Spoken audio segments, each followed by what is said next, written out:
Lyme disease is the silent epidemic of today. People need to be more aware of the facts.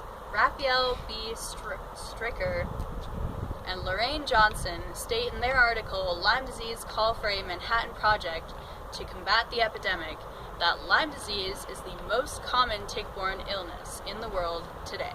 Until recently, the CDC, Center of Disease Control, reported an average of only 30,000 cases of Lyme disease per year in the United States.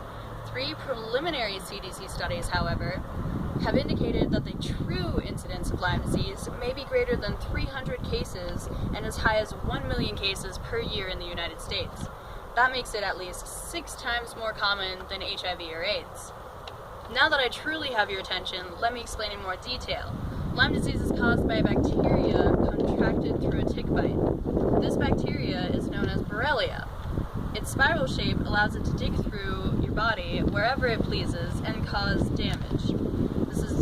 There is no known cure. Patients suffering long-term effects such as fibromyalgia, chronic fatigue syndrome, neurological effects, and more are forced to either go without treatment or struggle through experimental treatments. This could be anything from oral antibiotics to IV treatments with side effects similar to chemotherapy. Also, much like chemo, these forms of treatment will only potentially put Lyme disease into remission.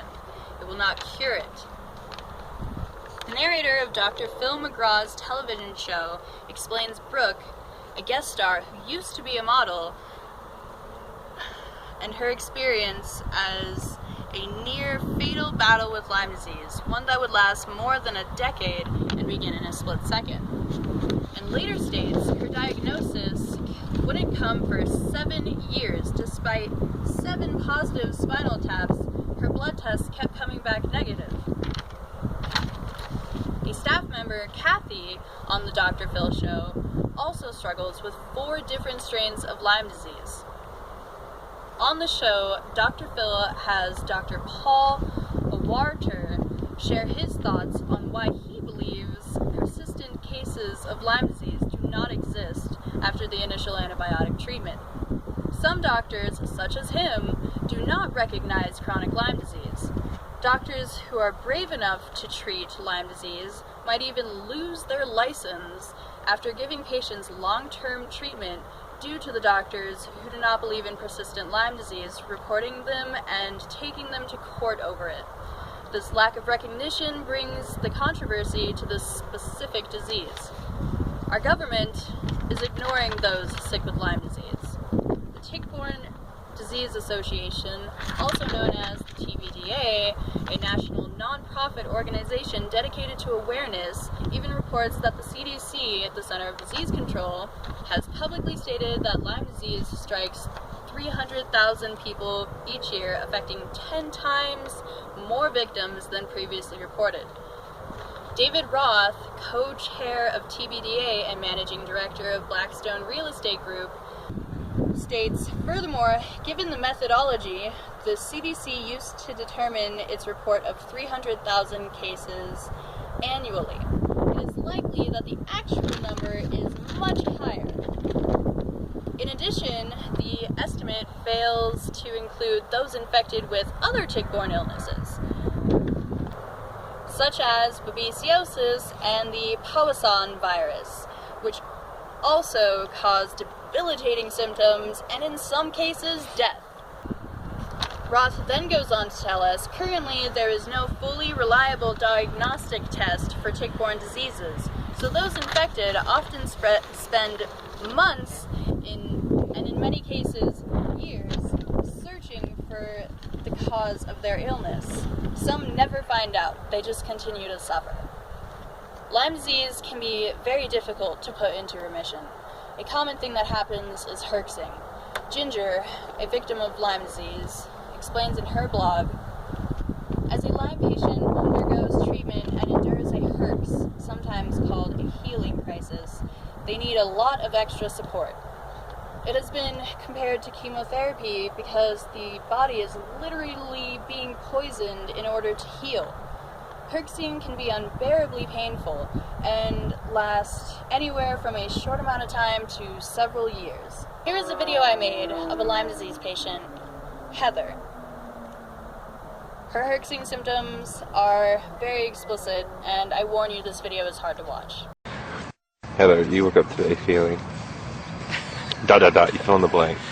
I woke up this morning feeling... Adjective. Crappy. Okay, got it.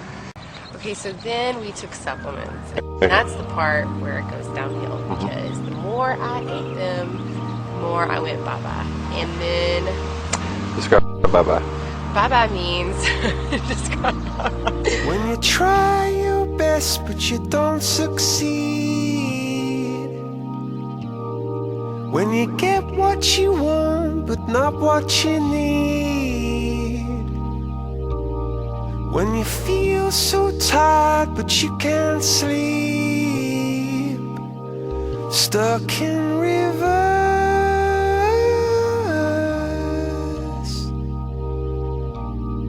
and the tears come streaming down your face. When you lose something you can't replace. When you love someone but it goes to waste. Could it be worse?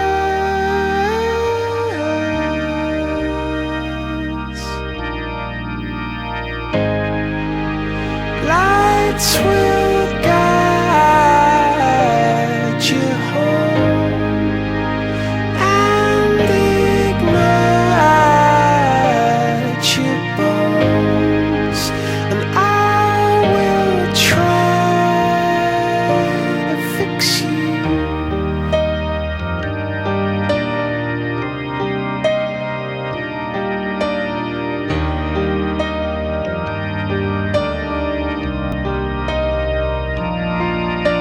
High up above or down below. When you're too in love to let it go. But if you never try, you'll never know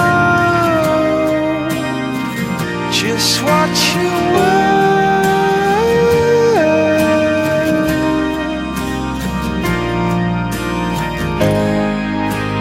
Lights will guide you home and ignite your bones, and I will try to fix you. I have a hard time comprehending and understanding what's going on in my surroundings, and everything gets really weird. Nothing feels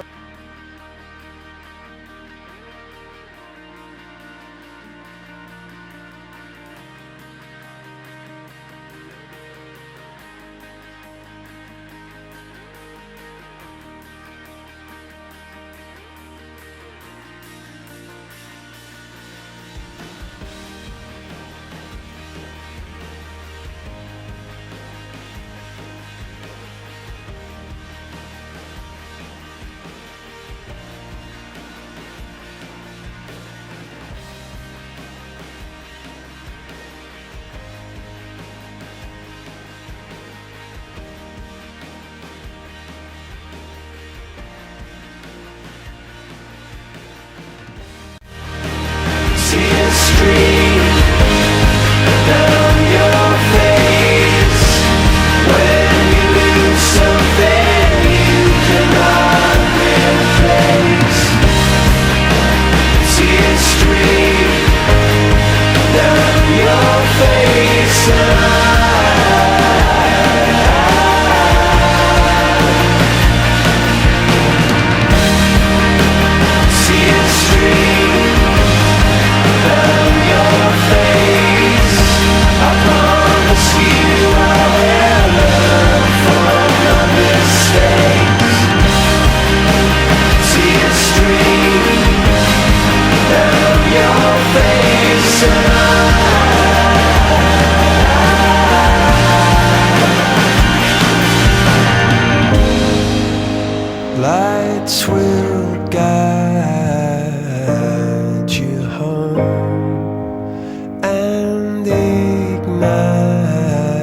Alyson, another Lyme disease patient, mentions in her blog, unlike chemotherapy, where everyone rallies together around a cancer patient and gives them the compassion, support, and encouragement they need to get through their incredibly difficult treatments, Lyme disease patients are often left with little to no support at all, understanding, or compassion.